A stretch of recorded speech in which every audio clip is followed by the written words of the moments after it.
Барлықтарыңызға сәлем. Мына жағдайды қараңыз. Көрсетілген жағдайда қай жүргізуші ереже бұзғанын бірге анықтайық.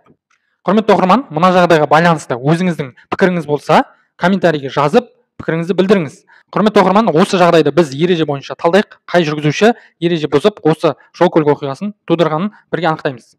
Құрметті оқырмандар, ең бірінші мына жағдайды сіздерге қысқаша баяндап беремін. Бұл жағдайда міне екі көлік келе жатқан жолда, ақ көлік пен көк кроссовер көліктері келе жатқан жол, олар айналмалы жолға келе жатыр, яғни кольцевой дейміз қарапайым тілде.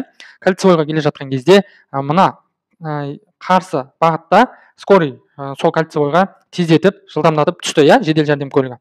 Ол жедел жәрдем көлігі бұл көліктерге ешқандай кедергі жасап тұрған жоқ. Негізі егер мұқият қарасаңыз, бұл жедел жәрдем көлігінің олай жүруге арнаулы сигналдарын қосқан кезде олай жүруге құқығы бар, оны білесіздер. Дәл осы жағдайда енді көк автокөлік жүргізушісі ме, мына жерде жеңіл автокөлік жүргізушісі кінәлі ме, соны бірге анықтайық. Бірінші мына көк автокөлік жүргізушісінің жағдайын қарайық. Ол келе жатып оңға қарай, яғни кольцевойға түспекші болды, Одан кейін оның қасынан жеңіл автокөлігі зытып келіп, ол да кольцевойға түспекші болып, екеуі дәл осы кольцевоймен қиылыста осылай жол-көлік оқиғасын тудырып тұр. Енді қараңыз, құрметті оқырмандар, біз сіздерге түсінікті болу үшін бірден екі жағдайды қарастырамыз. Қараңыз, дәл осы жағдайда бізде ақпараттың аздығынан біз екі жағдайды қарастырып сіздерге түсіндіреміз. Екі жағдайда қалай болатындығын. Мына жағдайда бізде осы видеодан көре алмай тұрық, мына жолымыз біздің, міне ол кольцевойға шығатын жол, міне мына жер кольцевой, мына жер біз келе жатқан жол, мына жерде скорый жаңа өтті.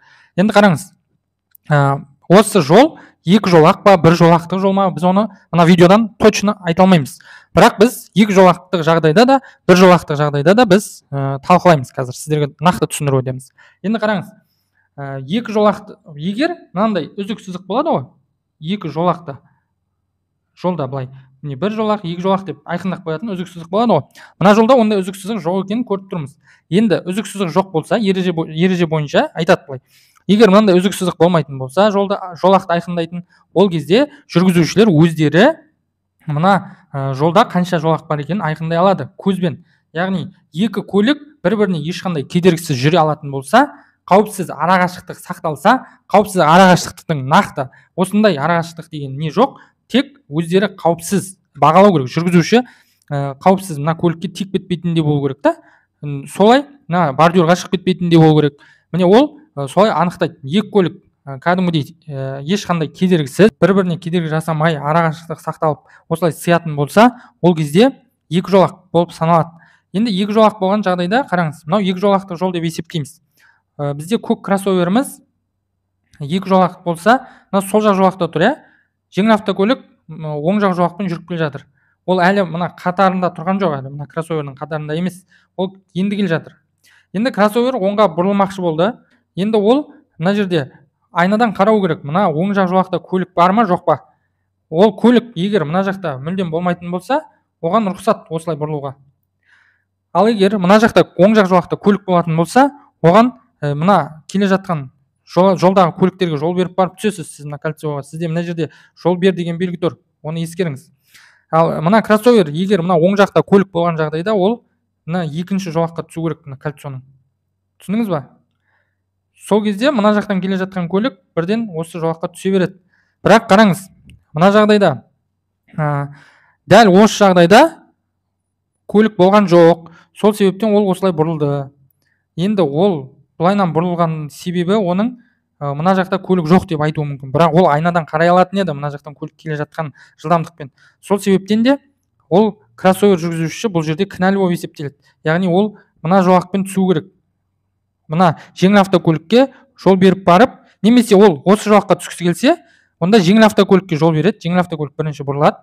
Сосын барып, жеңіл автокөлік өткеннен кейін барып осы жолаққа түсе алады мына көлік. Түсіндіңіз ба?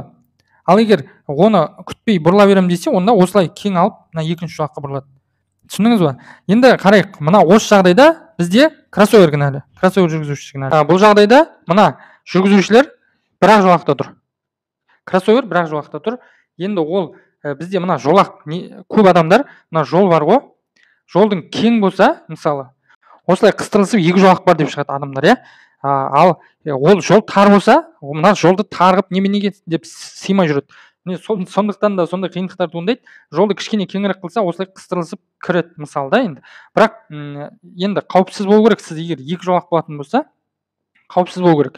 Енді қараңыз, арақашықтық қауіпсіз болу керек. Енді қараңыз, мына жағдайда бір жолақтық жол, екінші көлік сыймайды, арақашықтық қауіпсіз болмайды. Бір-біріне қатты тақалып тұр көліктер. Демек, бұл бір-ақ жолақтық жол.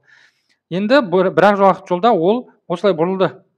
Сол жерден мына жақтан келіп көлік соқтығысты оған. Ол кезде бұл жағдайда бізде мына жеңіл автокөлік жүргізушісі кінәлі. Себебі ол мына кроссовердің бұрылып өтіп кеткенін күту керек. Ол мына жақтан келіп қыстырылыспау керек. Түсіндіңіз ба?